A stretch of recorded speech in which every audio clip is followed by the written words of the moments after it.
नमस्कार दोस्तों, आज हम आपको दार्जिलिंग के उस इतिहास से रूबरू कराएंगे जिसे जानना हर गोरखा और इतिहास ब्रिटिशों के आने से पहले का। दार्जिलिंग कभी एक छोटा सा पहाड़ी इलाका था जो किंगडम ऑफ सिक्किम के अधीन माना जाता था। यहाँ मुख्य रूप से लेपचा और भूटिया समुदाय के लोग रहते थे। घने जंगल, पहाड़ और कम आबादी वाला यह क्षेत्र बाहरी दुनिया से लगभग कटा हुआ था। उस समय किसी ने कल्पना भी नहीं की थी कि एक दिन यही जगह दुनिया के सबसे प्रसिद्ध पहाड़ी शहरों में गिनी जाएगी। ब्रिटिश शासन की शुरुआत 1817 में हुए ट्रीटी ऑफ टिटालिया के बाद ब्रिटिशों और सिक्किम के बीच संबंध मजबूत हुए। 1835 में सिक्किम के शासक ने दार्जिलिंग क्षेत्र को ब्रिटिश सरकार को सौंप दिया।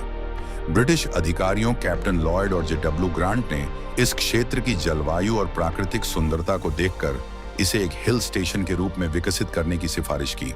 इसके बाद दार्जिलिंग के विकास का नया अध्याय शुरू हुआ। गोरखा समुदाय का आगमन। दार्जिलिंग का वास्तविक विकास तब शुरू हुआ जब बड़ी संख्या में नेपाली भाषी गोरखा लोग यहां आए। ब्रिटिश सरकार को सड़कें बनाने, जंगल साफ करने, पुल बनाने और नए बागान स्थापित करने के लिए मेहनती श्रमिकों की जरूरत थी।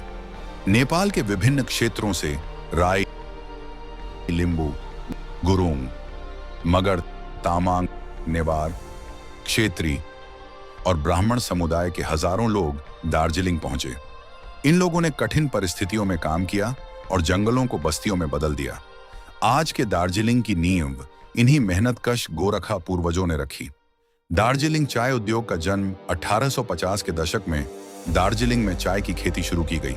डॉक्टर आर्चिबाल्ड कैम्पबेल ने यहाँ चाय के पौधों का प्रयोग किया, जो बाद में बेहद सफल साबित हुआ। धीरे धीरे पूरे दार्जिलिंग में चाय बागान फैलने लगे, लेकिन इन बागानों की असली ताकत गोरखा मजदूर थे। सुबह से शाम तक कठिन मेहनत करके उन्होंने दार्जिलिंग की चाय को विश्व प्रसिद्ध बनाया। आज दार्जिलिंग टी दुनिया की सबसे प्रतिष्ठित चायों में गिनी जाती है। टॉय ट्रेन का निर्माण 1879 में दार्जिलिंग हिमालयन रेलवे के निर्माण का कार्य शुरू हुआ।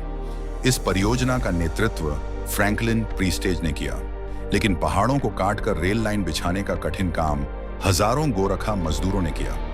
उनकी अथक मेहनत के कारण यह अद्भुत रेल मार्ग अस्तित्व में आया। आज यह रेलवे यूनेस्को की विश्व धरोहर सूची में शामिल है। गोरखा वीरों की बहादुरी। ब्रिटिश काल में गोरखा सैनिकों की बहादुरी पूरी दुनिया में प्रसिद्ध हुई। दार्जिलिंग और आसपास के क्षेत्रों के हजारों युवाओं ने सेना में भर्ती होकर विभिन्न युद्धों में भाग लिया। लक्ष्मण गुरुंग, आगन सिंह राय और गांजू लामा जैसे वीर सैनिकों ने असाधारण साहस का परिचय दिया। उनकी वीरता ने गोरखा नाम को अंतर्राष्ट्रीय सम्मान दिलाया। शिक्षा और समाज निर्माण। ब्रिटिश काल में दार्जिलिंग शिक्षा का एक महत्वपूर्ण केंद्र भी बना। Saint Paul's School, Loreto Convent Darjeeling और Saint Joseph's School North Point जैसे प्रतिष्ठित संस्थानों की स्थापना हुई। इन संस्थानों के विकास में स्थानीय गोरखा समुदाय का महत्वपूर्ण योगदान रहा। शिक्षा के माध्यम से एक नया जागरूक समाज तैयार हुआ, जिसने साहित्य, कला, राजनीति और सामाजिक सुधार में महत्वपूर्ण भूमिका निभाई। पहचान और सम्मान की लड़ाई। स्वतंत्रता के बाद भी दार्जिलिंग के गोरखाओं ने अपनी पहचान और अधिकारों के लिए संघर्ष जारी रखा। सुभाष घिसिंग ने गोरखालैंड आंदोलन को नई दिशा दी। बाद में बीमल गुरुंग और अन्य नेताओं ने भी इस आंदोलन को आगे बढ़ाया। यह आंदोलन केवल एक राजनीतिक मांग नहीं था, बल्कि भारतीय गोरखाओं की पहचान, सम्मान और अधिकारों की आवाज भी था। दोस्तों, दार्जिलिंग का इतिहास केवल अंग्रेजों द्वारा बसाए गए एक हिल स्टेशन की कहानी नहीं है। यह उन हजारों गोरखा पूर्वजों की कहानी है जिन्होंने जंगलों को शहर में बदला, चाय बागानों को विकसित किया, रेल मार्ग बनाए और अपने श्रम से इस भूमि को विश्व प्रसिद्ध बनाया।